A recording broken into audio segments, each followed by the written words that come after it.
મિત્રો, programming four problem solving વિષયમાં આપણે યુનિટ 4 અત્યારે શીખી રહ્યા છીએ. યુનિટ 4 એરે એન્ડ સ્ટ્રિંગ્સમાં આપણે ગયા સેશનમાં એરે પાર્ટ 1 શીખ્યા, જેમાં આપણે એરેનો કન્સેપ્ટને સમજ્યો, એરેની સિન્ટેક્સ પણ સમજ્યા અને સિંગલ ડાયમેન્શનલ એરે આપણા પ્રોગ્રામમાં કેવી રીતે ઉપયોગ કરી શકાય એના આપણે જુદા જુદા પ્રોગ્રામિંગ એક્ઝામ્પલ્સ પણ જોયા. મિત્રો, આજે આપણે આ સેશનમાં એરેમાં પાર્ટ 2માં આપણે સિંગલ ડાયમેન્શનલ એરેને પ્રોગ્રામમાં સીધું જ કેવી રીતે ઇનિશિયલાઇઝ કરી શકાય એ જોશું. અને ત્યારબાદ જે એરેની બીજી કેટેગરી છે મલ્ટી ડાયમેન્શનલ એરે, એમાં પર્ટિક્યુલરલી આપણે 2 ડાયમેન્શનલ એરેને પણ સમજીશું. 2 ડાયમેન્શનલ એરે ક્યારે વપરાય, કેવી રીતે પ્રોગ્રામિંગ એક્ઝામ્પલ્સ એના લખી શકાય, અને આપણે મેથેમેટિક્સમાં મેટ્રિક્સ પણ શીખી ગયેલા છીએ, તો મેટ્રિક્સને રિલેટેડ જે એરે કેવી રીતે રિપ્રેઝન્ટ મેટ્રિક્સને તમારા પ્રોગ્રામમાં રિપ્રેઝન્ટ કરી શકાય એ પણ જોશું. તો ચાલો આપણે સ્ટાર્ટ કરીએ એરે પાર્ટ 2. એરે પાર્ટ 2માં મેં કહ્યું એ પ્રમાણે જ્યાંથી આપણે એરે પાર્ટ 1માં આપણે પૂરું કર્યું હતું, છેલ્લે સિંગલ ડાયમેન્શનલ એરેના એક્ઝામ્પલ્સ જોયેલા હતા, અને હવે આપણે સિંગલ ડાયમેન્શનલ એરેને પ્રોગ્રામમાં જ કેવી રીતે ઇનિશિયલાઇઝ કરી શકીએ એનું આપણે એને સમજવાનો પ્રયત્ન કરીશું. ત્યારબાદ એને રિલેટેડ એક પ્રોગ્રામિંગ એક્ઝામ્પલ પણ જોશું. આપણને જો તમને યાદ હોય તો જ્યારે આપણે લૂપિંગ કંટ્રોલ સ્ટ્રક્ચર્સ શીખતા હતા ત્યારે અમુક પ્રોગ્રામ આપણે એવા બનાવેલા હતા કે જેમાં આપણને મંથનો નંબર કહેવામાં આવે અને આપણો પ્રોગ્રામ નંબર ઓફ ડેઝ કેટલા થાય એ આપણને કહેતો હતો. તો એ જ પ્રોગ્રામને અથવા તો એ જ કન્સેપ્ટને આગળ વધારતા, ધારો કે મારા પ્રોગ્રામમાં મારે એવું સ્ટોર કરવું છે કે ભાઈ આપણને ખ્યાલ છે કે વર્ષમાં 12 મહિના હોય છે, જાન્યુઆરીથી ડિસેમ્બર, અને જાન્યુઆરીના ડેઝ છે 31 છે, ફેબ્રુઆરીના 28 ઓર 29 હોય, અને એ પ્રમાણે મારો ડિસેમ્બર મહિનો છે એના 31 દિવસ છે. તો મારે એ ઇન્ફોર્મેશન સ્ટોર કરવી છે મારા પ્રોગ્રામમાં કે કયા મહિનાના કેટલા દિવસ હોય છે.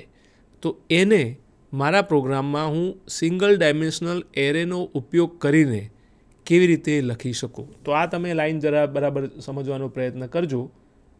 આટલો પાર્ટ જેને આપણા પ્રોગ્રામમાં આપણે લખીએ તો એના દ્વારા આપણે બેઝિકલી શું કરવા માગીએ છીએ કે એક સિંગલ ડાયમેન્શનલ એરે, મંથ્સ નામનો એક સિંગલ ડાયમેન્શનલ એરે બનાવીએ છીએ, જેમાં તમે અહીંયા જોશો તો મેં કર્લી બ્રેકેટની અંદર વેલ્યુઝ લખેલી છે, અને તમે જોશો તો આ 31 વેલ્યુ છે પહેલા મહિનાની જાન્યુઆરીની છે, પછી ફેબ્રુઆરીની છે, પછી માર્ચની છે, પછી એપ્રિલની છે, એ રીતે છેલ્લી જે વેલ્યુ છે 31 એ ડિસેમ્બરની છે. એટલે કે મેં તમે જોશો તો કર્લી બ્રેકેટમાં 12 વેલ્યુઝ 12 મહિનાના કરસ્પોન્ડિંગ દિવસોની લખેલી છે. હવે તમે આ રીતે સ્ટેટમેન્ટ તમારા પ્રોગ્રામમાં લખો તો બેઝિકલી આપણે એક એરે ડિક્લેર કરીએ છીએ અને સાથે સાથે એની વેલ્યુઝને પણ ઇનિશિયલાઇઝ કરીએ છીએ પ્રોગ્રામની અંદર જ. અગત્યની વસ્તુ તમે બીજી એ પણ જોશો કે અહીં તમે જોશો તો અહીંયા બ્રેકેટ પછી જે સ્ક્વેર બ્રેકેટ છે ત્યાં નોર્મલી આપણે સાઇઝ લખવાની હોય, પણ જ્યારે તમે તમારા પ્રોગ્રામમાં લિસ્ટ ઓફ વેલ્યુઝ આપી દો છો ત્યારે તમારે ત્યાં સાઇઝ લખવી કમ્પલસરી નથી. એનો મતલબ એવો થયો કે અહીંયા તમારું કમ્પાઇલર પોતે જ તમારા એરેની સાઇઝ કેલ્ક્યુલેટ કરી દેશે. શેના ઉપરથી? જેટલી તમે લિસ્ટ ઓફ વેલ્યુઝ અહીંયા આપી છે. એટલે અહીંયા આપણે ધારો કે 12 વેલ્યુ 12 મહિનાની આપેલી છે, તો અહીંયા it will automatically B considered as 12. લખવાની જરૂરિયાત નથી. તો આ વસ્તુને અહીંયા સમજાવી છે, બરાબર. તમે જ્યારે આ રીતે લખશો ત્યારે બેઝિકલી આપણને ખબર છે કે જ્યારે તમે એરે ડિક્લેર કરો ત્યારે આપણે એક જ ટાઈપના એક કરતાં વધારે વેરિયેબલ ડિક્લેર કરીએ છીએ. તો આનો મતલબ એવો થયો કે જે આ રીતે હું કરીશ ત્યારે મારી પાસે 12 વેરિયેબલ ડિક્લેર થઈ ગયા, months 0, months 1, months 2 up to months 11. એ પ્રમાણે એટલે એનો મતલબ એમ થયો કે આ પહેલી વેલ્યુ છે 31, that is assign to month 0. Month 0 is nothing but our January month. Similarly આ 28 વેલ્યુ છે that is assign to the variable months 1, that is nothing but February. Similarly, this 30 value is assigned to months 10, that is nothing but the November month, and the last value 31, that is assigned to months 11. એટલે આ રીતે આપણા પ્રોગ્રામમાં એરેને પણ initialize કરી શકીએ. આ એક સિમ્પલ એક્ઝામ્પલ છે. આવો તમારી પાસે તમારા પ્રોબ્લેમને રિલેટેડ કોઈ ડેટા હોય તો આપણે એને એરેમાં ઇનિશિયલાઇઝ કરી શકીએ. તો આ જ કન્સેપ્ટનો યુઝ કરીને આપણે એક નાનો પ્રોગ્રામ બનાવવાનો પ્રયત્ન કરીએ છીએ. So let us try to understand this program. હવે તમે આ રીતે લખો. ધારો કે મારે એક એવો પ્રોગ્રામ બનાવવો છે કે જે મને એમ કહી દે કે આપેલા 12 મહિના જે છે, વર્ષના 12 મહિના છે, એમાંથી 30 દિવસવાળા મહિના કેટલા છે અને 31 દિવસ હોય એવા મહિના કેટલા છે. બરાબર? દેટ મીન્સ મારો પ્રોગ્રામ શું કરશે કે 12 મહિનાના કેટલા દિવસ છે દરેક મહિનાને એ સ્ટોર કરી દેશે. પછી એ કાઉન્ટ કરશે કે 30 દિવસ આવતા હોય એવા મહિના કેટલા અને 31 દિવસ આવતા હોય એવા મહિના કેટલા. તો બહુ જ સિમ્પલ પ્રોગ્રામ છે. તો આપણું અહીંયા મેઇન ફંક્શન ચાલુ થાય છે. આ અગત્યની વસ્તુ જે આપણે અત્યારે હમણાં મેં ડિસ્કસ કરી, આપણે સમજ્યા, એ એરેનું ઇનિશિયલાઇઝેશન છે. તમે જોઈ શકો છો કે આ ઇન્ટીજર ટાઈપનો એરે છે, સિંગલ ડાયમેન્શનલ એરે છે. 12 મહિના માટેને છો એટલા માટે આપણે 12 મહિનાના દરેક મહિનાના દિવસ કેટલા છે એના માટે એટલે એને એપ્રોપ્રિએટ નામ આપ્યું છે મંથ્સ, અને દરેક મહિનાના દિવસો આપણે કર્લી બ્રેકેટની અંદર સેપરેટેડ બાય કોમા લખી દીધેલા છે. એટલે આપણા 12 મહિનાને કરસ્પોન્ડિંગ 12 વેરિયેબલ ઇન્ટીજર ટાઈપના તમારા બની ગયા અને દરેકની વેલ્યુ પણ એમાં સ્ટોર થઈ ગઈ. હવે મારી રિક્વાયરમેન્ટ શું છે? તો મારી રિક્વાયરમેન્ટ એ છે કે I want to count number of months having 30 days and number of months having 31 days. તો એને કરસ્પોન્ડિંગ આપણું લોજિક આ નેક્સ્ટ સ્ક્રીનમાં લખેલું છે. તો મારે 2 વેરિયેબલ કાઉન્ટ કરવા છે, 2 વેરિયેબલ મારે રાખવા છે. એટલા માટે મેં 2 વેરિયેબલ ઇન્ટીજર ટાઈપના રાખ્યા, કાઉન્ટ 31 અને કાઉન્ટ 30. બરાબર છે? આ બંને વેરિયેબલ રાખ્યા છે જેને મેં ઇનિશિયલાઇઝ કરી દીધા છે 0થી. બંનેની વેલ્યુ 0થી સ્ટાર્ટ કરી છે. અને પછી મારી પાસે 12 વેરિયેબલ છે. એરેની સાઇઝ મારી 12 થશે. એટલા માટે મારા એક ફોર લૂપ ચાલુ થાય છે જેની ઇન્ડેક્સ 0થી ચાલુ થાય છે. It goes up to 11, less than 12 એનો મતલબ અપ ટુ 11. અને અહીંયા પછી હું ચેક કરું છું કે if months I equal to 30, એટલે કે જે મંથ અત્યારે હું ચેક કરી રહ્યો છું એની વેલ્યુ 30 હોય તો એ 30 દિવસવાળું મંથ છે. તો હું કાઉન્ટ 30ને વેરિયેબલને ઇન્ક્રીમેન્ટ કરું છું. જો એ ના હોય તો હું ચેક કરું છું કે ભાઈ ઇક્વલ ટુ 31 છે તો એને કરસ્પોન્ડિંગ હું એનું કાઉન્ટર છે કાઉન્ટ 31 પ્લસ એ વધારી દઉં છું. બેઝિકલી શું થશે કે આ ફોર લૂપ, એને કરસ્પોન્ડિંગ બ્રેકેટ્સ અહીંયા મૂકેલા છે. આ ફોર લૂપ જ્યારે પૂરું થશે ત્યારે મેં મારા 12 વેરિયેબલ જે છે મંથ્સ ટાઈપના, એરે ટાઈપના, એને મેં ચેક કરી દીધા. કાં તો એમાં વેલ્યુ 30 હશે અથવા તો 31 હશે અથવા તો 28 હશે. 28ને આપણું અત્યારે કન્સિડરેશનમાં નથી એટલે આપણે એને સ્કીપ કરી દીધેલું છે. એટલે એને કન્સિડર કર્યા પછી જેવું લૂપ પૂરું થશે કે તરત જ મારી પાસે 30 ડેઝવાળા મંથ કેટલા છે એની વેલ્યુ કાઉન્ટ 30 વેરિયેબલમાં આવી જશે. 31 વાળા વેરિયેબલ કેટલા છે એની વેલ્યુ કાઉન્ટ 31માં આવી જશે. એનું હું પ્રિન્ટ કરું છું અને અહીંયા મારું મેઇન ફંક્શન છે એ પૂરું થાય છે. બહુ જ સિમ્પલ પ્રોગ્રામ છે. પણ અહીંયા બેઝિકલી આપણે સમજવા શું માગીએ છીએ કે આપણે આપણા પ્રોગ્રામમાં સિંગલ ડાયમેન્શનલ એરે હોય કે પછી બીજું ટાઈપનો એરે હોય એને પ્રોગ્રામમાં જ ઇનિશિયલાઇઝ કેવી રીતે કરી શકીએ. ફરીથી પ્રોગ્રામ રન કરતાં પહેલાં ફરીથી આ લાઈન સમજી લઈએ કે અહીંયા આગળ આ લાઈન જે છે એ તમારા એરેને ઇનિશિયલાઇઝ કરે છે. બરાબર છે? તો આટલી વસ્તુ આપણે જો સમજી ગયા હોઈએ તો આપણે હવે આ પ્રોગ્રામને રન કરવાનો પ્રયત્ન કરીએ. તો આપણો આ પ્રોગ્રામ અહીં તમે જોઈ શકો છો. જે મેં તમને હમણાં એક્સપ્લેન કર્યો એ જ પ્રોગ્રામ અહીંયા છે. અહીંયા આગળ તમારી પાસે એરે ડિક્લેર થયેલો છે, પછી 2 વેરિયેબલ ડિક્લેર કરેલા છે અને જે મેં તમને એક્સપ્લેન કર્યું એ પ્રમાણે એ કાઉન્ટ કરી અને આપણે એને રન કરીએ છીએ. તો let us run this program. તો આ પ્રોગ્રામને રન કરીએ છીએ. તમે જોઈ શકો છો અહીંયા કોઈ ઇનપુટ આપણે લીધેલો નથી. પ્રોગ્રામમાં already number of days store કરી દીધેલા છે. એટલે તમે જોઈ શકો છો કે ભાઈ 30 દિવસવાળા મહિના છે એ વર્ષમાં 4 છે અને 31 દિવસના જે મહિના હોય એ વર્ષમાં 7 છે. એટલે 7 અને 4 11 થઈ ગયા અને ફેબ્રુઆરી કાં તો 28 હોય અથવા તો 29 હોય. આ એક પ્રોગ્રામ છે જે આપણને એ કન્સેપ્ટ સમજાવે છે કે એરેને આપણા પ્રોગ્રામમાં ઇનિશિયલાઇઝ કેવી રીતે કરી શકાય. ચાલો હવે આગળ જઈએ. તો આ જે પ્રોગ્રામ આપણે અત્યારે જોયો એ પણ સિંગલ ડાયમેન્શનલ એરેનો ઉપયોગ કરીને છે. હવે બધી જગ્યાએ સિંગલ ડાયમેન્શનલ એરે ન ચાલે, તો આપણને ક્વેશ્ચન થાય કે ક્યાં ન ચાલે, કઈ ટાઈપના પ્રોબ્લેમમાં ન ચાલે. તો જ્યારે આપણે અમુક ટાઈપનો ડેટા સ્ટોર કરવાનો હોય, તમે અહીંયા સ્ક્રીન ઉપર જોઈ શકો છો કે ફોર એક્ઝામ્પલ એક કરતાં વધારે ડાયમેન્શનનો ડેટા સ્ટોર કરવાનો હોય. એક્ઝામ્પલ તરીકે ધારો કે મારે સેલ્સ ડેટા સ્ટોર કરવો છે જુદી જુદી કંપનીઓનો, એટલે મારી પાસે એક કરતાં વધારે કંપનીઝ છે, એમનો મારે સેલનો ડેટા સ્ટોર કરવો છે. અને એ કેવી રીતે સ્ટોર કરવો છે?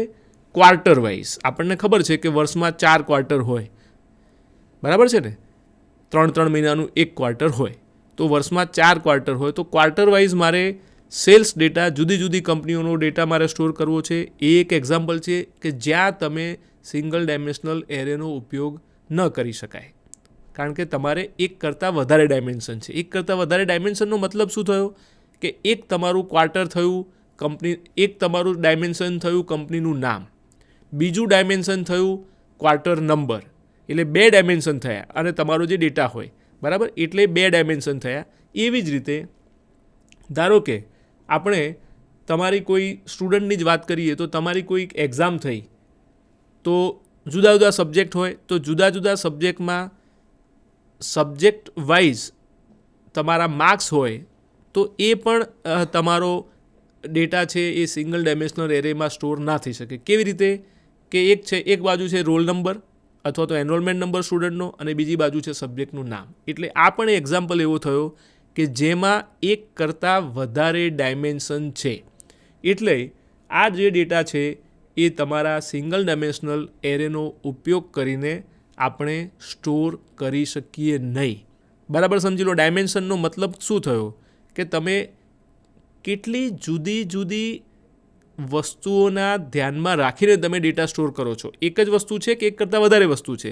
અત્યાર સુધી આપણે ફોર એક્ઝામ્પલ ડેટા જોતા હતા. ધારો કે મારી પાસે એક જ સબ્જેક્ટ હોય અને મારે સ્ટુડન્ટના માર્ક્સ સ્ટોર કરવા હોય, તો એ એક જ ડાયમેન્શન કહેવાય.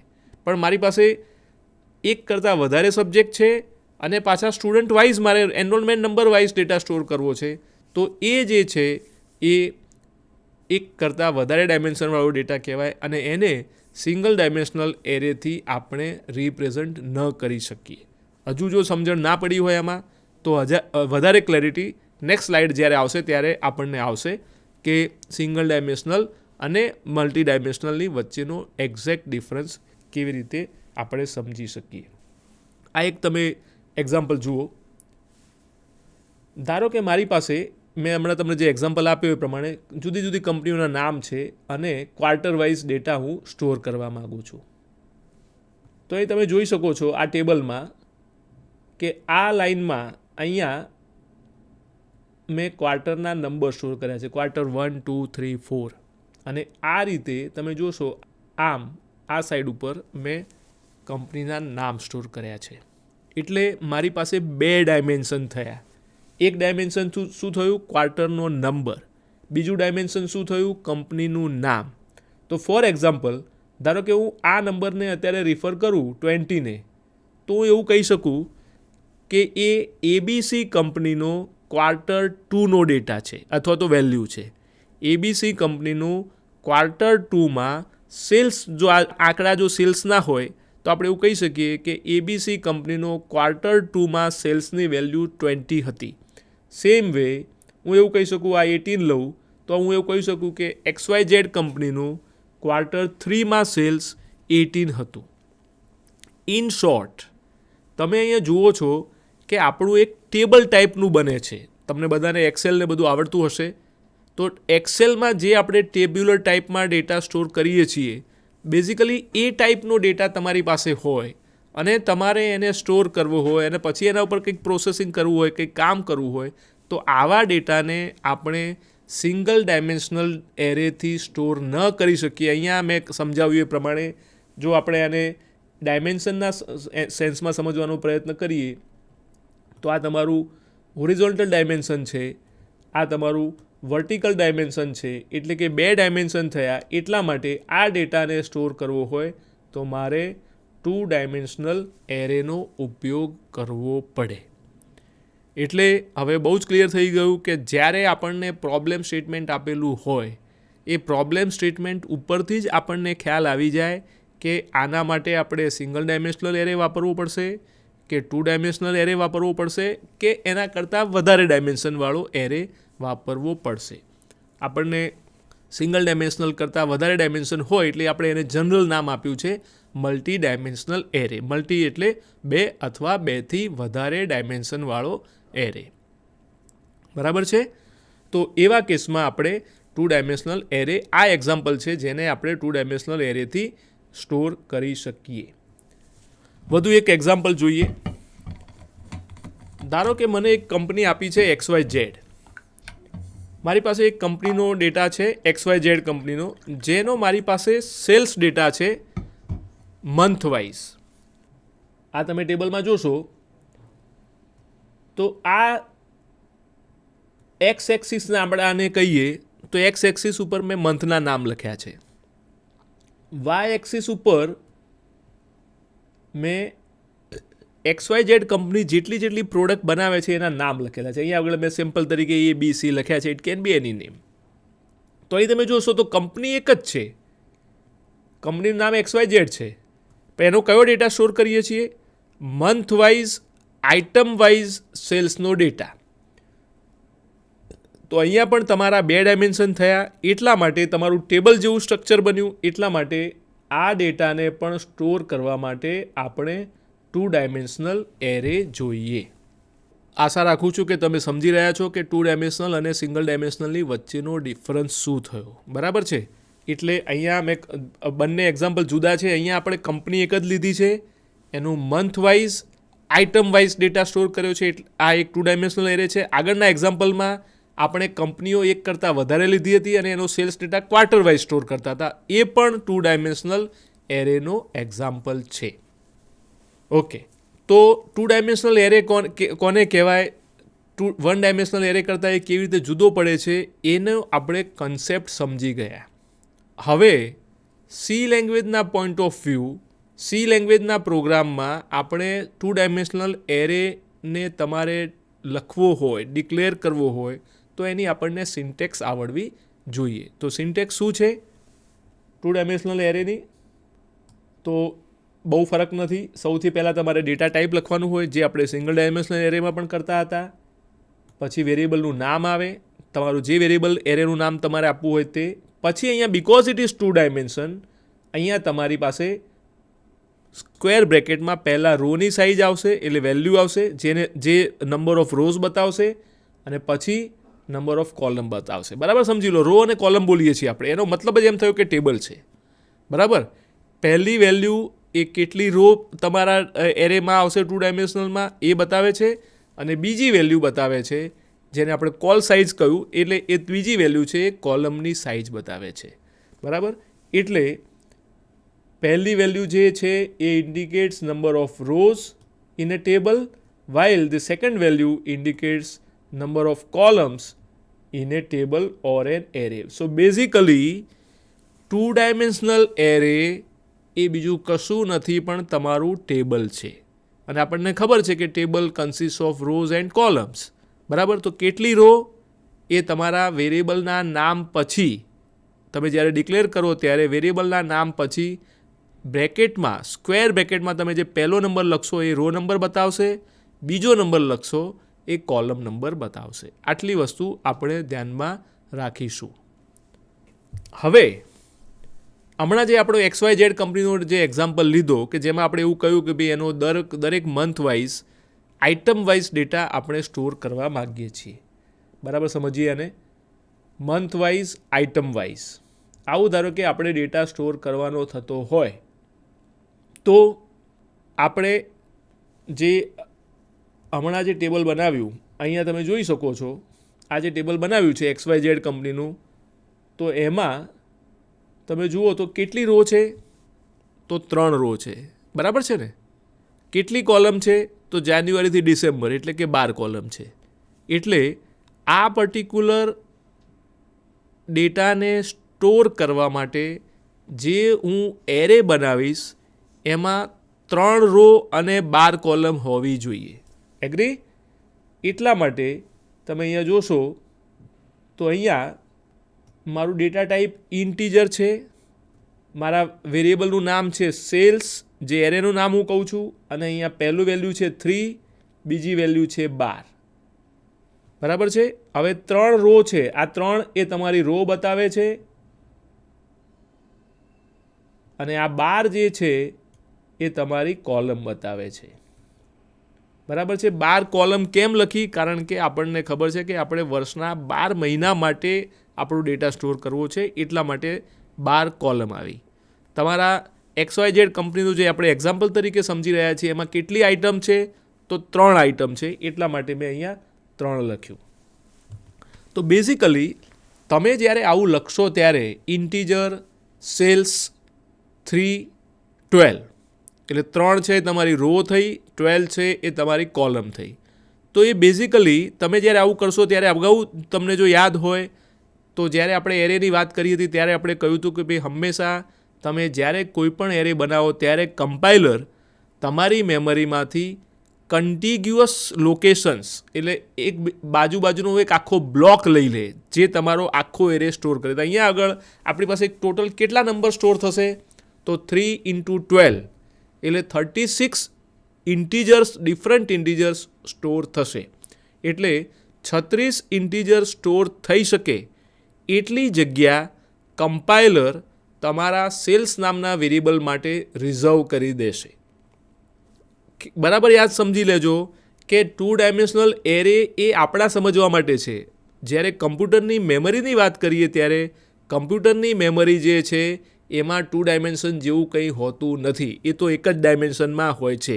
એટલે એનો મતલબ એમ થયો કે ભલે આપણે એને 3/12 ટેબલ કહીએ, બરાબર છે આપણા સમજવા માટે, પણ કમ્પ્યુટર માટે કમ્પાઇલર માટે એ 36 લોકેશન તમને સળંગ જે છે એ તમારા ડેટાને સ્ટોર કરવા માટે 36 ઇન્ટીજર સ્ટોર કરવા માટે જેટલી મેમરીની જરૂરિયાત હોય એટલું તમારા પ્રોગ્રામને આપી દેશે. બરાબર છે?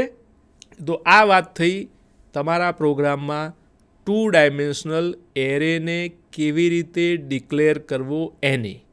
બરાબર? આગળની સ્લાઇડમાં આપણે સિન્ટેક્સ સમજ્યા. અહીંયા આગળ આપણે સ્પેસિફિક એક્ઝામ્પલને ધ્યાનમાં રાખીને 2 ડાયમેન્શનલ એરે ડિક્લેર કેવી રીતે કરવાનો એ સમજી રહ્યા છીએ. ઓકે, હવે આપણે હમણાં જે બીજો એક્ઝામ્પલ જોયો તો કે ભાઈ તમારી પાસે એક કરતાં વધારે કંપનીઓ હોય અને ક્વાર્ટર વાઇઝ ડેટા સ્ટોર કરવો હોય. ધારો કે એ ટેબલ છે, ધારો કે અહીંયા મારી પાસે એક સેમ્પલ ડેટા છે, તો અહીં તમે જુઓ તો કેટલી રો છે? તો 4 રો છે. કેટલી કોલમ છે? 2 કોલમ છે. 2 કોલમ એટલા માટે હું બોલું છું કે અહીંયા તમારી પાસે કંપનીના નામ તો 2 જ છે ને, ABC અને XYZ. ક્વાર્ટરના નંબર કયા છે? 1, 2, 3, 4. હવે તમારે આને તમારે રો તરીકે નહીં ગણવાનું, કારણ કે આ તો ફક્ત ટાઇટલ છે. બરાબર ને? સેમ વે આને તમારે કોલમ તરીકે ન ગણાય, કારણ કે અહીંયા પણ કોલમનો નંબર છે. તમારો એકચ્યુઅલ ડેટા ક્યાં છે? તો એકચ્યુઅલ ડેટા તમારો અહીંયા છે. તો એકચ્યુઅલ ડેટા છે એમાં રો કેટલી છે? 4.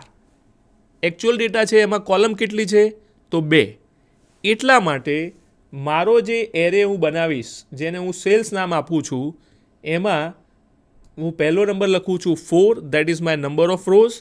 સેકન્ડ નંબર લખું છું 2, that is my number of columns. Okay, so this array can store this type of the data. મેં સમજાવ્યું એ પ્રમાણે 4 રો ડિનોટ કરે છે ક્વાર્ટરને અને 2 કોલમ ડિનોટ કરે છે 2 different companies. For our example that is ABC and XYZ. I hope તમે સમજી રહ્યા છો કે 2 ડાયમેન્શનલ એરે કેવી રીતે ડિક્લેર કરવાનો પ્રોગ્રામમાં. એટલે 2 આપણે જુદા જુદા એક્ઝામ્પલ જોયા અને એને ધ્યાનમાં રાખીને એરેને કેવી રીતે ડિક્લેર કરવાનો એ પણ આપણે જોયું. ફરીથી કહી દઉં, એરેના નામની પછી પહેલો નંબર જે બ્રેકેટમાં લખીએ છીએ એ રો નંબર ઇન્ડિકેટ કરે છે અથવા તો નંબર ઓફ રોઝ ઇન્ડિકેટ કરે છે જો ડિક્લેરેશનની વાત કરતા હોઈએ તો, અને સેકન્ડ વેલ્યુ છે એ કોલમ નંબર્સ ઇન્ડિકેટ કરે છે. આપણે એ ન ભૂલી જઈએ કે હંમેશા એરેની ઇન્ડેક્સ 0થી ચાલુ થાય છે. એનો મતલબ એમ થયો કે પહેલી રોને નંબર 0 કહેવામાં આવશે, છેલ્લી રોને નંબર 3 કહેવામાં આવશે. સેમ વે આ એક્ઝામ્પલ માટે ટોટલ નંબર ઓફ કોલમ 2 છે. જો પહેલી કોલમને નંબર 0 આપીએ તો છેલ્લી કોલમ એટલે કે સેકન્ડ કોલમને આપણે નંબર આપીશું 1. બરાબર છે. એટલે array index always starts from 0 whether we are talking of the row number or the column number. એટલે આ એક્ઝામ્પલ માટે મારા રોનો because there are total 4 rows the row number will start from 0 and will go up to 3. Similarly અહીંયા total column 2 છે એટલે column number will start from 0 and will go up to 1. This is what we have to remember. આ આપણે યાદ રાખવું પડશે. બરાબર છે. સો 2 ડાયમેન્શનલ એરેની આપણે વાત કરી. તમે 12થમાં મેથેમેટિક્સમાં મેટ્રિક્સ શીખેલા હશો. મેટ્રિક્સ છે એ મેથેમેટિક્સના ઘણા બધા પ્રોબ્લેમ સોલ્વ કરવા માટે વપરાય છે. તમે મેટ્રિક્સને જોશો તો એ પણ એક 2 ડાયમેન્શનલ એરે જ છે.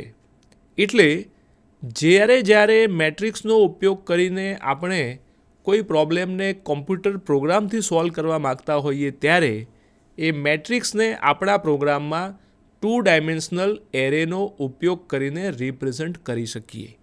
બરાબર. એટલે હવે આપણે મોટાભાગના જે પ્રોબ્લેમ જોઈશું એ મેટ્રિક્સને રિલેટેડ જોશું. મેટ્રિક્સને રિલેટેડ કામ કેવી રીતે કરી શકાય, પ્રોગ્રામમાં એ મેટ્રિક્સને રિલેટેડ ઓપરેશન્સ આપણે કરીશું, પ્રોગ્રામમાં મેટ્રિક્સને રિપ્રેઝન્ટ કરીશું અને મેટ્રિક્સનો ડેટાને કેવી રીતે રીડ કરીશું, મેટ્રિક્સના ડેટાને પ્રિન્ટ કેવી રીતે કરીશું એ પણ આપણે 2 ડાયમેન્શનલ એરેનો ઉપયોગ કરીને જોઈશું. હવે આપણે જે કન્સેપ્ટ આપણે હમણાં શીખ્યા એ જ કન્સેપ્ટનો એક નાનો પ્રોગ્રામ સમજવાનો પ્રયત્ન કરીએ. આ પ્રોગ્રામમાં આપણે જે હમણાં એક કંપનીનો 12 મહિનાનો 3 જુદી જુદી આઇટમનો સેલ્સનો ડેટાની જે હમણાં વાત કરી એ જ ડેટાને ધારો કે મારી પાસે ડેટા અવેલેબલ છે અને મારે એને સીધો પ્રોગ્રામમાં ઇનિશિયલાઇઝ કરી દેવું છે. જો તમને યાદ હોય તો હમણાં મંથવાળો એક પ્રોગ્રામ આપણે જોયો કે કેટલા મંથ એવા છે જેમાં નંબર ઓફ ડેઝ 30 છે, કેટલા મંથ એવા છે જેમાં નંબર ઓફ ડેઝ 31 છે. એનો આપણે કાઉન્ટ માટેનો એક સિમ્પલ પ્રોગ્રામ જોયો. એમાં આપણે એક વેરિયેબલ મંથ્સ નામનો એક એરે બનાવ્યો અને એમાં એની 12 વેલ્યુને આપણે ઇનિશિયલાઇઝ કરી દીધી હતી. અહીંયા આગળ મારી પાસે 3 આઇટમ છે અને 12 મહિના છે એટલે કે મારી પાસે 36 વેલ્યુઝ છે. એ 36 વેલ્યુનો ડેટાને રીડ કરવાની જગ્યાએ જો મારી પાસે પહેલેથી અવેલેબલ હોય અને મારા પ્રોગ્રામમાં એને સ્ટોર કરી દેવું હોય તો અહીંયા તમે જોઈ શકો છો કે આ પાર્ટમાં અહીંયા આટલા પોર્શનમાં મેં અહીંયા એક એરે ડિક્લેર કર્યો છે. સેલ્સ નામનો જે ઇન્ટીજર છે એ 3/12 છે એટલે કે 3 રો છે અને 12 કોલમ છે. અહીંયા આપણને સમજાય અને સમજી શકીએ ઇઝીલી આપણે સમજી શકીએ એટલા માટે મેં અહીં તમે જોશો તો આ પહેલી રોનો ડેટા છે એટલે કે આઇટમ એનો ડેટા છે ફોર એક્ઝામ્પલ. બરાબર. તમે જુઓ તો અહીંયા બ્રેકેટની અંદર બ્રેકેટ છે. આ તમારું બ્રેકેટ છે અને અહીંયા તમે જોશો તો કર્લી બ્રેકેટ અહીં ચાલુ થયું, અહીંયા કર્લી બ્રેકેટ પૂરું થયું. આ મારી પહેલી રોનો ડેટા આવ્યો. પછી કોમા છે, પછી અહીંયા મેં લખ્યો છે બીજી રોનો ડેટા એટલે કે બીજી આઇટમનો ડેટા, કોઈ સેમ્પલ ડેટા મેં લીધેલો છે અને અહીંયા એના પછી કોમા પછી આ ત્રીજી રોનો ડેટા અને અહીં સુધી છે. હવે તમે જોશો તો આ બ્રેકેટ છે અને આ બ્રેકેટ, આ બંને બ્રેકેટ મેચ થાય છે કારણ કે આપણને ખબર છે કે તમારા ડેટાને ઇનિશિયલાઇઝ કરવો હોય એરેને તો તમારે બ્રેકેટ્સની અંદર વાપરવું પડે. પણ અહીંયા બ્રેકેટની અંદર મેં બ્રેકેટ કેમ વાપર્યા છે? કારણ કે મારે 3 રો અને 12 કોલમ એ પ્રમાણે મારે ડેટાને સ્ટોર કરવો છે એટલા માટે મેં અહીંયા લખ્યું છે. હવે મેં અગાઉ કહ્યું હતું એ પ્રમાણે અહીં તમે જોશો તો ટોટલ મેં 36 વેલ્યુ લખી છે. બરાબર છે. 36 વેલ્યુ લખી છે અને અહીંયા મેં 3 રો અને 12 કોલમ લખ્યું છે. અહીંયા તમે જોશો તો અહીંયા આ વેલ્યુ મેં લખી છે પણ તમે પ્રોગ્રામમાં ન લખો એટલે કે એને તમે બ્લેન્ક રહેવા દો તો પણ ચાલે કારણ કે 36 વેલ્યુ છે અને મેં એમ કહ્યું કે ભાઈ 12 કોલમની સાઇઝ 12 છે. એનો મતલબ શું થયો? 36 વેલ્યુ એક કોલમમાં 12 એનો મતલબ કે ટોટલ કેટલી થાય તો 36/12 એટલે 3 રો ઓટોમેટિકલી થઈ જાય. That it will automatically count if you do not write. અહીંયા program to display item wise total sales એ જોઈ રહ્યા છીએ. અહીંયા આગળ આપણે 2 ડાયમેન્શનલ એરેને કેવી રીતે પ્રોગ્રામમાં ઇનિશિયલાઇઝ કરાય એ જોયું છે. હવે અહીંયા આગળ આપણે સમજીએ છીએ એ પ્રમાણે આપણી પાસે ટોટલ 3 આઇટમ છે અને ત્રણેયનું ટોટલ આખા 12 મહિનાનું આઇટમ વાઇઝ કેટલું સેલ થયું છે એ મારે જોવું છે. એટલે મારી પાસે એક ટોટલ નામનો એક વેરિયેબલ ડિક્લેર કર્યો છે. તમે જો આ એક સિંગલ ડાયમેન્શનલ એરે થયો, બરાબર, અને એને હું ઇનિશિયલાઇઝ કરું છું 0થી. એટલે મેં શું કર્યું, દરેક આઇટમનું ઇનિશિયલ ટોટલ સેલ્સ વેલ્યુ મેં 0 કરી નાખી, બરાબર છે. એટલે 3 કેમ લખી છે? કારણ કે મારી પાસે સેલ્સમાં કેટલી આઇટમ છે? 3 છે, 3 રો છે, બરાબર છે. એટલા માટે મેં અહીંયા ટોટલ 3 નામનો એક વેરિયેબલ લઈ લીધો, ટોટલ 3 નામનો એરે લઈ લીધો અને મેં બધાને ઇનિશિયલાઇઝ કરી દીધા 0. એનો મતલબ શું થયો? Total 0 will be 0, total 1 will be 0 end total 2 will also બી 0. એટલે આ આપણું થઈ ગયું. હવે આપણે શું કરવાનું છે? સમ કરવાનું છે, બરાબર છે. તો સમ કરવા માટેનું લોજિક અહીંયા લખેલું છે. અહીં તમે જુઓ કે તમારું ટેબલ છે. ટેબલ છે એટલે 2 ડાયમેન્શન થઈ ગઈ. એટલે અહીંયા મારી પાસે એક વેરિયેબલ આઈ છે જે રો માટે મેં વાપર્યો છે. ઇટ ગોઝ ફ્રોમ 0 to 3, બરાબર છે. બીજો વેરિયેબલ મેં જે વાપર્યો છે એ 0થી 12 સુધી જાય છે. એટલે જે છે એ 0થી 11 સુધી જશે. એટલે અહીંયા મેં ફોર લૂપની અંદર ફોર લૂપ વાપર્યું, નેસ્ટેડ ફોર લૂપ વાપર્યું, જે આપણે ઓલરેડી શીખી ગયા છીએ. એટલે જ્યારે પણ તમે 2 ડાયમેન્શનલ એરે વાપરતા હોવ ત્યારે તમારે નેસ્ટેડ ફોર લૂપ વાપરવું પડે. અને અહીંયા આપણને ક્લિયર થઈ જવું જોઈએ કે આઈ વેરિયેબલ રિપ્રેઝન્ટ્સ રો નંબર, જે વેરિયેબલ રિપ્રેઝન્ટ્સ કોલમ નંબર. હવે મારે શું કરવું છે? તો એ જે વેલ્યુઝ છે જે મેં ઓલરેડી પ્રોગ્રામમાં સ્ટોર કરેલી છે એને ખાલી હું પ્રિન્ટ કરું છું અને પછી જે નંબરની અત્યારે રો ચાલી રહી છે એના કોલમને રોને ફિક્સ કરી અને કોલમની વેલ્યુ હું લેતો જાઉં છું. એટલે મને પહેલી રોના 12 સેલ્સની જે વેલ્યુ છે જાન્યુઆરીથી ડિસેમ્બર સુધીની એનું સમેશન થતું જશે. તમે જોઈ શકો છો અહીંયા કે આઈની વેલ્યુ ફિક્સ રહેશે અને જેની વેલ્યુ બદલાતી રહેશે. એનો મતલબ શું થયો કે તમે રોને ફિક્સ કરી દીધી અને કોલમની વેલ્યુ બદલતા ગયા. એટલે જ્યારે બધી જ કોલમની વેલ્યુ સમેશન થઈ જશે એટલે મારી પાસે પહેલી રોના અથવા તો પહેલી આઇટમનું ટોટલ સેલ્સ કેટલું છે એ મારી પાસે ટોટલ આઈ વેરિયેબલમાં આવી ગયું. હવે મારી આઈની વેલ્યુ બદલાશે. That means I will go to the next row. Next રોમાં જઈશ અને ફરીથી પાછું હું કોલમની વેલ્યુ બદલતું રહીશ. એટલે મારી પાસે એનું ટોટલ આવી જશે. પછી એવી રીતે હું નેક્સ્ટ રોમાં જઈશ. એવી રીતે પછી મારું આ ફોર લૂપ જ્યારે પૂરું થશે, આઉટર ફોર લૂપ પૂરું થશે, નેસ્ટેડ ફોર લૂપનું આઉટર એટલે કે આઈવાળું લૂપ પૂરું થશે ત્યારે, એટલે કે જ્યારે મારો કંટ્રોલ અહીંયા આવશે ત્યારે મારી પાસે દરેક આઇટમનું 12 મહિનાનું ટોટલ સેલ્સ કેટલું છે એનો ડેટા આવી જશે. હવે એકવાર એ આવી ગયો પછી મારું કામ શું છે? ખાલી એને પ્રિન્ટ કરવાનું.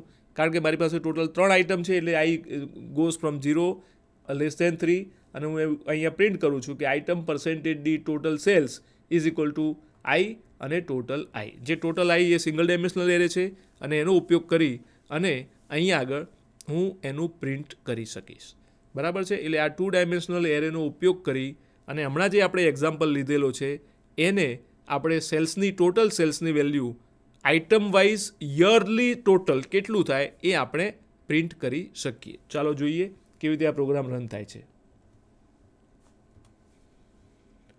તો મેં કહ્યું એ પ્રમાણે અહીંયા એરે લીધો છે, એની અંદર બધો ડેટા ઇનિશિયલાઇઝ કરી દીધેલો છે. પછી એક બીજો 2 ડાયમેન્શનલ સિંગલ ડાયમેન્શનલ એરે લીધો છે અને એનો ડેટા મેં ઇનિશિયલાઇઝ કરી દીધેલો છે. પછી આપણે અહીંયા ફોર લૂપની અંદર ફોર લૂપ છે, nested for loop. Nested for લૂપમાં આપણે ટોટલ કરી દઈએ છીએ રોને ફિક્સ રાખીને. એટલે જ્યારે કોલમ બધી ક્લિયર કવર થઈ જાય એટલે તમારી પાસે ટોટલ આવી જશે અને પછી બધી જ રો પ્રોસેસ થઈ જાય એટલે આપણે અહીંયા એને પ્રિન્ટ કરીએ છીએ. તો ચાલો આને રન કરીએ.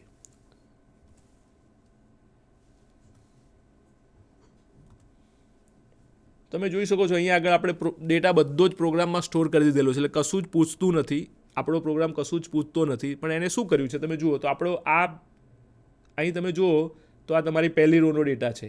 આ પહેલી રોનો ડેટા છે જે આપણે પ્રોગ્રામમાં સ્ટોર કર્યો છે. પછી આ બીજી રોનો ડેટા છે અને પછી ત્રીજી રોનો ડેટા છે, બરાબર. આ 3 રોનો ડેટા એણે મૂકી દીધો. હવે તમને એમ કહે છે કે આઇટમ 0 એટલે કે પહેલી રો એનું ટોટલ સેલ્સ છે 44. આપણે અહીંયા વેરીફાઈ કરી શકીએ કે પહેલી રોને આપણે લઈએ તો 5 ને 5 10, 1 11 ને 2 13, 13 3 16 ને 4 20 ને 5 25 ને 6 31 7 38 1 39 2 41 અને 3 44, એટલે કે પહેલી રોનું એને ટોટલ કર્યું અને એ પ્રમાણે બાકીની રોનું પણ એને ટોટલ કરી અને આપણને પ્રિન્ટ કરી આપ્યું છે. એટલે કહેવાનો મતલબ એ છે કે જ્યારે આવી કોઈ રિક્વાયરમેન્ટ હોય કે જ્યાં તમારે 2 ડાયમેન્શનલ એરેનો ઉપયોગ કરવાની જરૂરિયાત હોય, નંબર્સ હોય, ત્યાં તમે આ પ્રમાણે પ્રોગ્રામ લખી શકો. ફરીથી કહું છું કે જ્યારે તમે 2 ડાયમેન્શનલ એરેનો ઉપયોગ કરો ત્યારે તમારે ડેટાને રીડ કરવા માટે અથવા તો તમારા ડેટાને પ્રિન્ટ કરવા માટે તમારે નેસ્ટેડ ફોર લૂપ વાપરવું પડે. બરાબર છે. અહીં આગળ આપણા પ્રોગ્રામમાં આઈ વેરિયેબલ છે એ તમારા 2 ડાયમેન્શનલ એરેની રોને રિપ્રેઝન્ટ કરે છે. જે વેરિયેબલ છે એ તમારા 2 ડાયમેન્શનલ એરેની કોલમને રિપ્રેઝન્ટ કરે છે. આટલી વસ્તુને આપણે ધ્યાનમાં રાખવાની રહે. ઓકે, ચાલો આગળ જઈએ. હવે મેટ્રિક્સનું ધારો કે એડિશન કરવું છે. મેં અગાઉ કહ્યું એ પ્રમાણે મેટ્રિક્સ એ 2 ડાયમેન્શનલ એરે છે.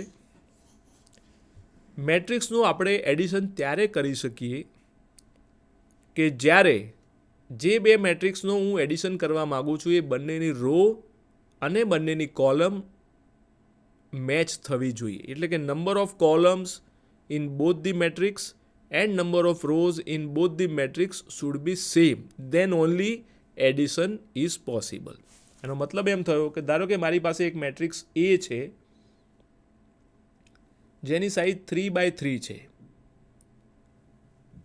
ઓકે, જેને 3x3 આપણે કહીએ મેટ્રિક્સના ફોર્મમાં, પણ જ્યારે એને તમે પ્રોગ્રામના ફોર્મમાં લખો ત્યારે તમારે એને રિપ્રેઝન્ટ કરવું પડે A3 બ્રેકેટ પૂરું અને બીજા બ્રેકેટની અંદર 3, એ રીતે તમારે લખવું પડે. પણ આપણે રીડ કરીશું A3x3, એટલે આ જે તમારું ફર્સ્ટ મેટ્રિક્સ છે 3x3.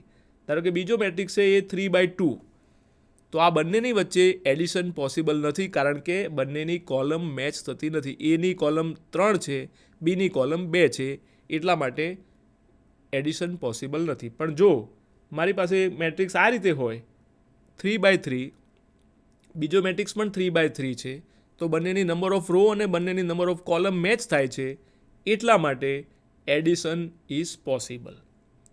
બરાબર છે. એટલે આપણે આપણો પ્રોગ્રામ જો લખવો હોય, મેટ્રિક્સનો એડિશન માટેનો પ્રોગ્રામ લખવો હોય, તો આપણે આ પણ ચેક કરવું પડે બિફોર ડુઈંગ ધી એડિશન, અથવા તો ઓપરેશન કરતાં પહેલાં કે ખરેખર મેથેમેટિકલી આ ઓપરેશન પોસિબલ છે કે નહીં, વેલિડ છે કે નહીં, એ આપણે ચેક કરવું પડે અને પછી આપણે ઓપરેશન કરીએ પ્રોગ્રામમાં. બરાબર છે. એટલે મેટ્રિક્સ એડિશનનો આ એક કન્સેપ્ટ આપણે યાદ રાખવો પડે. હવે આ કન્સેપ્ટનો ધ્યાનમાં રાખીને આપણે પ્રોગ્રામ લખવાનો પ્રયત્ન કરીએ.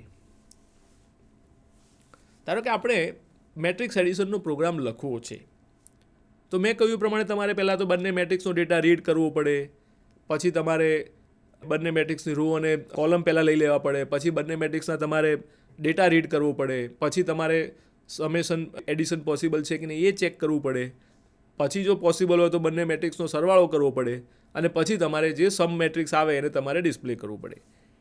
અત્યારે આપણે થોડું સિમ્પ્લિફાય એ રીતે કરીએ છીએ કે ભાઈ આપણે તમારા મેટ્રિક્સનો જે ડેટા છે એને આપણે પ્રોગ્રામની અંદર ફિક્સ કરી દઈએ છીએ અને ઇનિશિયલાઇઝ કરી દઈએ છીએ. બરાબર. એનો મતલબ એમ થયો કે આપણે એ ડેટા રીડ કરવાનો અને એ બધી અત્યારે એના સ્ટેટમેન્ટ લખવા ના પડે. બરાબર. એટલા માટે આપણે એવું એઝ્યુમ કરીએ છીએ કે તમારે જે બે મેટ્રિક્સ ઉપર ઓપરેશન કરવું છે એ બંનેનો ડેટા તમે પ્રોગ્રામની અંદર ફિક્સ કરી દીધો, એટલે તમારે એના સ્કેનએફ, ફોર લૂપ ને બધું લખવું ના પડે. બીજું આપણે એવું પણ એઝ્યુમ કરી લઈએ છીએ કે બંને જે મેટ્રિક્સ છે એ જેનો મારે સરવાળો કરવો છે એ બંને મેટ્રિક્સ એ અને બી બંનેની સાઇઝ છે એ સરખી છે 3x3.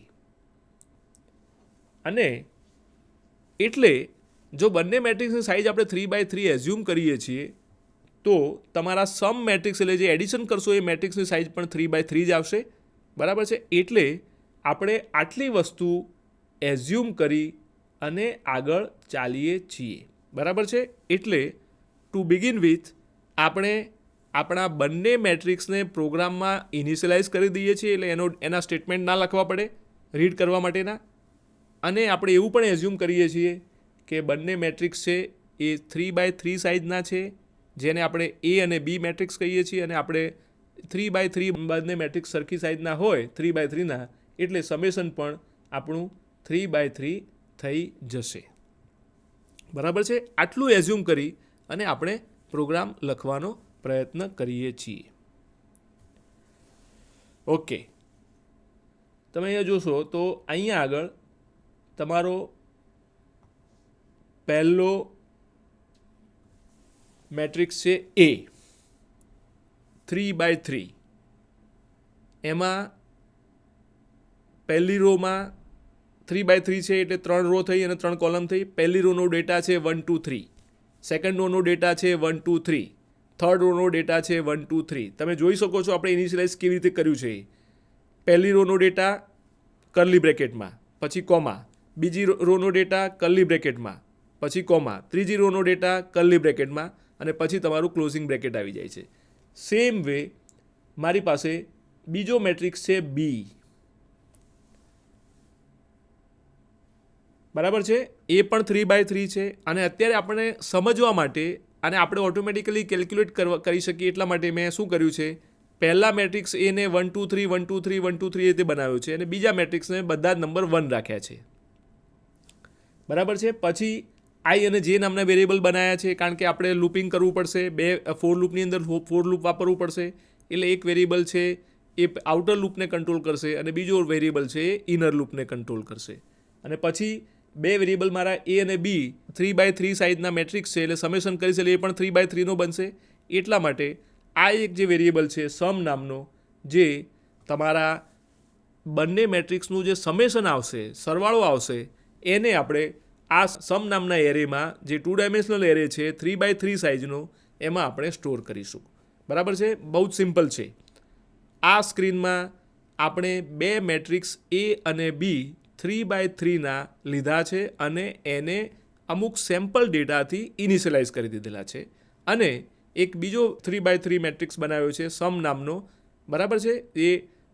એ પણ અહીંયા બનાવેલો છે. ઓકે, હવે જે સમેશન કરવાનું લોજિક છે એ અહીંયા છે. અગત્યની વસ્તુ જે સમ કરવાની લોજિક છે એ આટલા પોર્શનમાં છે. તમે જુઓ, આટલો પોર્શન છે, ધીસ પોર્શન, આ પોર્શન અગત્યનો છે. તો અહીંયા તમે જુઓ, આ મેટ્રિક્સ છે, આપણને ખબર છે મેટ્રિક્સ એ 2 ડાયમેન્શનલ એરે છે, મેટ્રિક્સ એટલે ટેબલ છે. બરાબર છે. જ્યારે ટેબલ હોય ત્યારે તમારે ફોર લૂપની અંદર ફોર લૂપ વાપરવું પડે, નેસ્ટેડ ફોર લૂપ વાપરવું પડે. એટલે અહીંયા આપણે જોઈ શકીએ છીએ કે આઈ વેરિયેબલ છે એ તમારી રોને રિપ્રેઝન્ટ કરે છે, અને જે વેરિયેબલ છે એ આપણી કોલમને રિપ્રેઝન્ટ કરે છે. હવે આપણે સમ કરવાનો છે. તો સમ શેનો કરવાનો છે?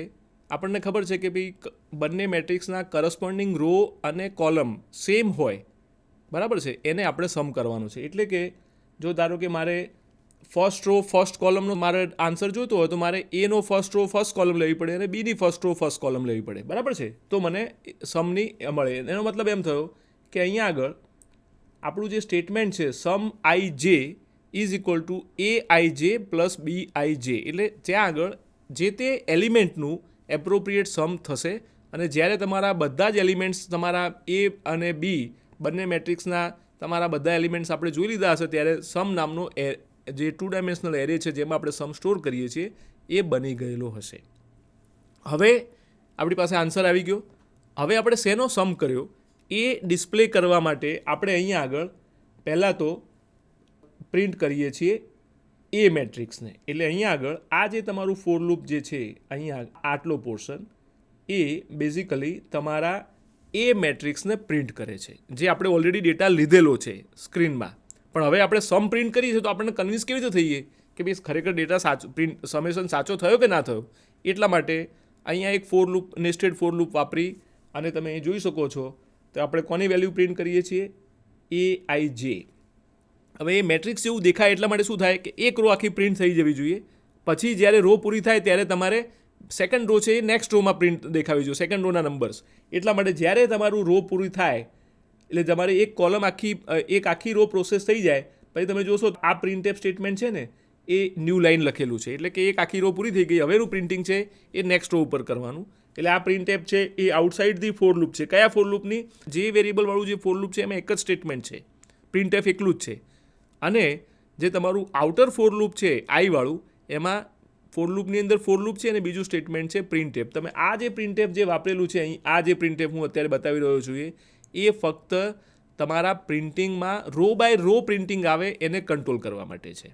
ઓકે, એ મેટ્રિક્સ એ પ્રિન્ટ કરી દીધો. સેમ વે આપણે મેટ્રિક્સ બી પ્રિન્ટ કરીશું. સેમ લોજિક છે તમારા મેટ્રિક્સ બીને પ્રિન્ટ કરવા માટેનું. અહીં તમે બી પ્રિન્ટ કરો છો, બીઆઈજે પ્રિન્ટ કરો છો અને તમારી એક રો પ્રિન્ટ થઈ જાય પછી ન્યૂ લાઇન કેરેક્ટર આપી દીધું, એટલે બાકીનું નેક્સ્ટ રો છે એ તમારી નવી લાઇન ઉપર તમને દેખાય એટલા માટે છે.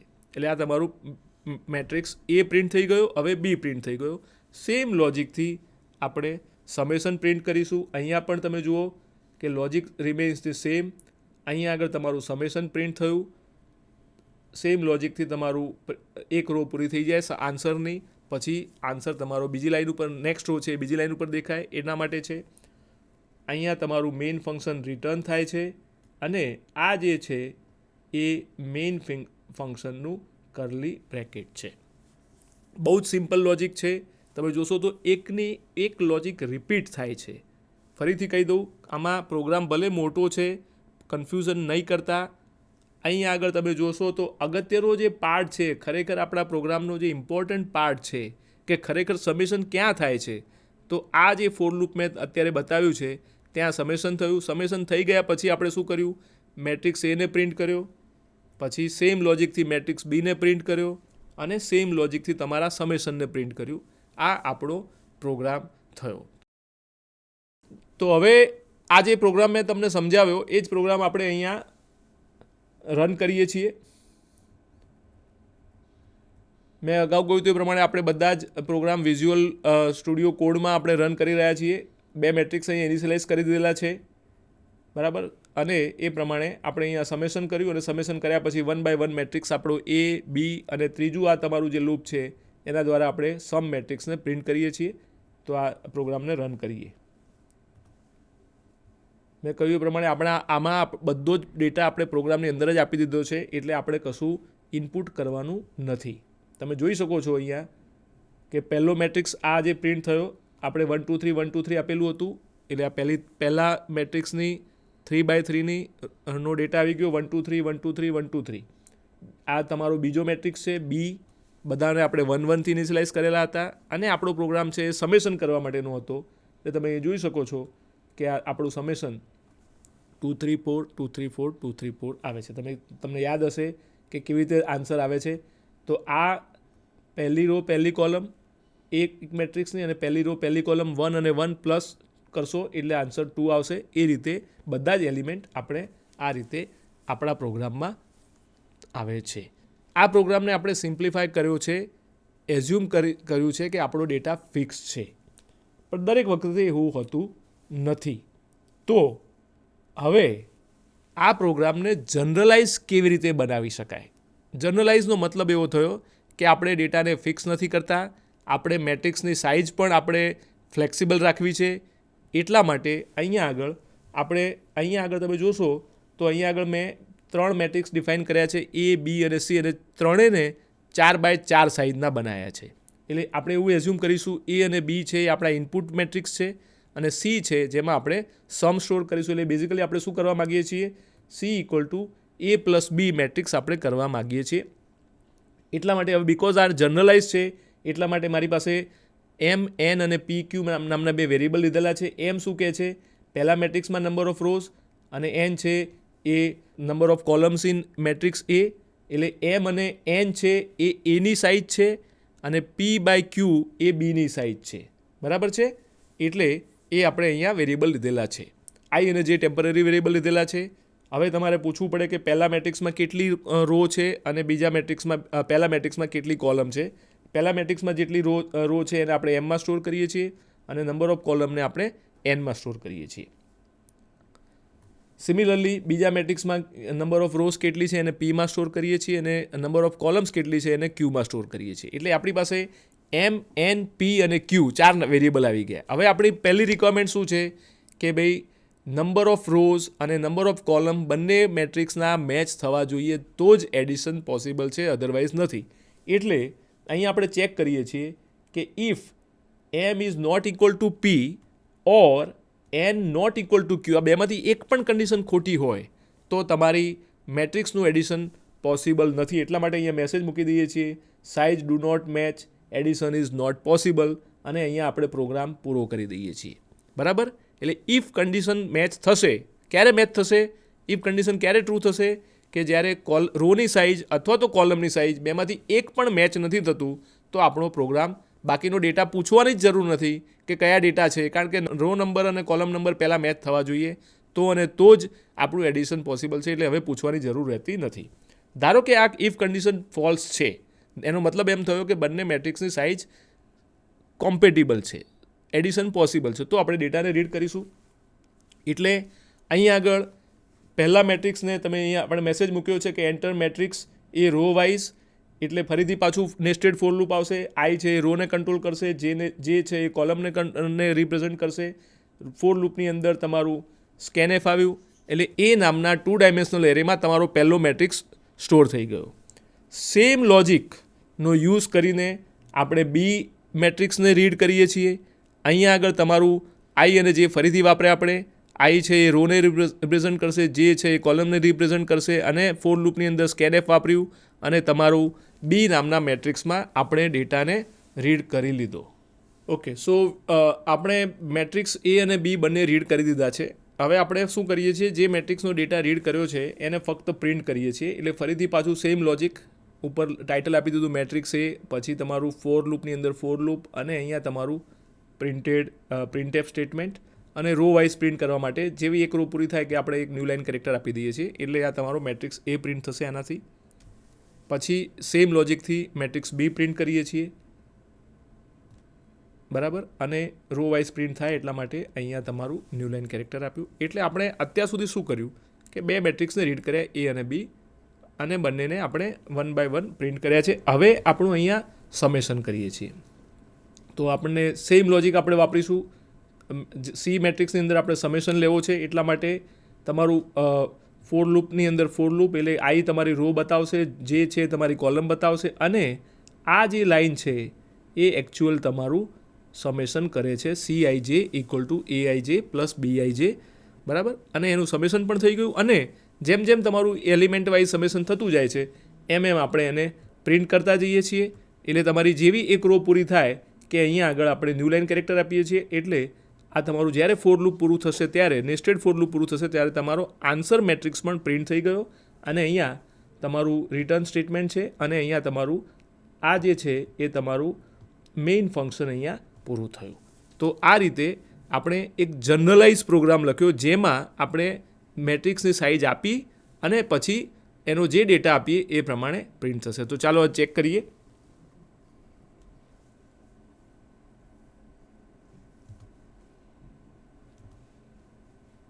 તો આપણો પ્રોગ્રામ છે. પ્રોગ્રામ થોડો મોટો લાગશે, પણ મેં તમને સમજાવ્યું એ પ્રમાણે અમુક સ્ટેટમેન્ટ્સ છે એ ફક્ત રિપીટ થાય છે. જ્યાં તમારે એની જગ્યાએ બી લખો, બીની જગ્યાએ સી લખો, એટલે તમારા બાકીના તમારા પ્રિન્ટએફને બધું એક્ઝિક્યુટ થઈ જશે. આને રન કરીએ. તમે જુઓ, આની આપણે સાઇઝ છે એ પ્રોગ્રામમાં 4x4 આપેલી છે. એટલે આપણે થોડાક આના વેરિએશન્સ જોઈ લઈએ. ધારો કે આ પ્રોગ્રામ આપણે રન કરીએ છીએ. ધારો કે હું પહેલાં મેટ્રિક્સની સાઇઝ છે એ 3 આપું છું રો, અને બીજાની કોલમ 3 આપું છું. બીજો મેટ્રિક્સ છે એની 3/2 આપું છું. બરાબર. એટલે પહેલો મેટ્રિક્સ મેં 3/3 આપ્યો અને બીજાને મેં 3/2 આપ્યો. તો naturally size do not match and addition is not possible એવો મેસેજ આવી ગયો. ફરીથી આ પ્રોગ્રામને રન કરીએ. ધારો કે પહેલા મેટ્રિક્સની સાઇઝ હું 2 આપું છું, અને આની પણ 2 આપું છું, એટલે 2/2 આપ્યો. સેકન્ડ મેટ્રિક્સની સાઇઝ પણ હું 2/2 આપું છું, એટલે એડિશન તો પોસિબલ થઈ જશે. બરાબર છે ને. હવે મેં બંને મેટ્રિક્સને 2/2 આપ્યા. એટલે હવે પહેલા મેટ્રિક્સનો ડેટા માગે છે. તો અહીં આપું છું 1, પછી આપું છું 2, પછી આપું છું 3, અને પછી આપું છું 4. એટલે પહેલા મેટ્રિક્સનો મેં ડેટા આપ્યો 1 2 3 4. બરાબર. પહેલી રો 1 2, સેકન્ડ રો 3 4. હવે બીજા મેટ્રિક્સનો ડેટા આપું છું 1 1 1 1. ઓકે, તો તમે જોઈ શકો છો. હવે તમે જુઓ કે પહેલો મેટ્રિક્સ પ્રિન્ટ કર્યો એણે અહીંયા 1 2 3 4, બીજો મેટ્રિક્સ પ્રિન્ટ કર્યો 1 1 1 1 અને સમેશન તો તમે જોશો તો આ તમારો બીજો મેટ્રિક્સ તો બધા નંબર 1 1 જ હતા, એટલે તમારું શું થશે 1 + 1 2, 2 + 1 3, એવી રીતે 3 + 1 અહીંયા 4 આવશે અને 4 + 1 અહીંયા 5 આવશે. આ રીતે આપણે મેટ્રિક્સનો યુઝ કરીને જનરલાઇઝ પ્રોગ્રામ મેટ્રિક્સના એડિશન માટે લખ્યો. તો મિત્રો, આજે આપણે એરે પાર્ટ 2માં સિંગલ ડાયમેન્શનલ એરેને કેવી રીતે ઇનિશિયલાઇઝ કરી શકાય પ્રોગ્રામની અંદર એ પણ જોયું. સાથે સાથે આજે 2 ડાયમેન્શનલ એરે શું છે, એની જરૂરિયાત ક્યારે ઊભી થાય, કઈ ટાઈપનો ડેટા હોય ત્યારે તમારે 2 ડાયમેન્શનલ એરે વાપરવાનું એ આપણે સમજ્યા. એની સિન્ટેક્સ સમજ્યા. પ્રોગ્રામમાં આપણે 2 ડાયમેન્શનલ એરેને બંને રીતે સમજવાનો પ્રયત્ન કર્યો. એક જેમાં આપણે ડેટાને તમે કીબોર્ડથી ઇનપુટ કરાવો અને બીજી મેથડ કે જેમાં તમારા એરેને તમે પ્રોગ્રામમાં જ ઇનિશિયલાઇઝ કરાવી દો. એ બંને મેથડથી આપણે જોયું. સાથે સાથે આપણે એ પણ જોયું કે મેટ્રિક્સ જે આપણે ઓલરેડી મેથેમેટિક્સમાં 12થમાં શીખી ગયા છીએ એ મેટ્રિક્સને કરસ્પોન્ડિંગ જુદા જુદા ઓપરેશન્સ 2 ડાયમેન્શનલ એરેનો ઉપયોગ કરીને કેવી રીતે કરી શકાય એનો આપણે સમજ્યા. અને સાથે સાથે 2 ડાયમેન્શનલ મેટ્રિક્સ જે છે એને આપણે પ્રોગ્રામમાં 2 મેટ્રિક્સનું એડિશન કરવા માટેનો પ્રોગ્રામ જનરલાઇઝ્ડ અને સાથે સાથે એક ફિક્સ ડેટા સાથે પણ સમજવાનો પ્રયત્ન કર્યો.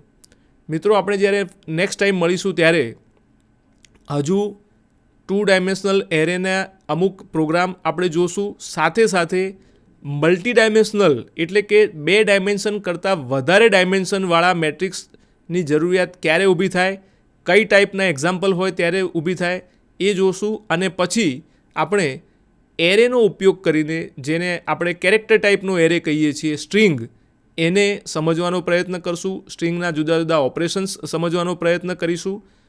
અને એ પ્રમાણે આપણે આ યુનિટ 4માં સ્ટ્રિંગ વિશે વધારે ડિટેલમાં સમજવાનો પ્રયત્ન કરીશું. Thank you.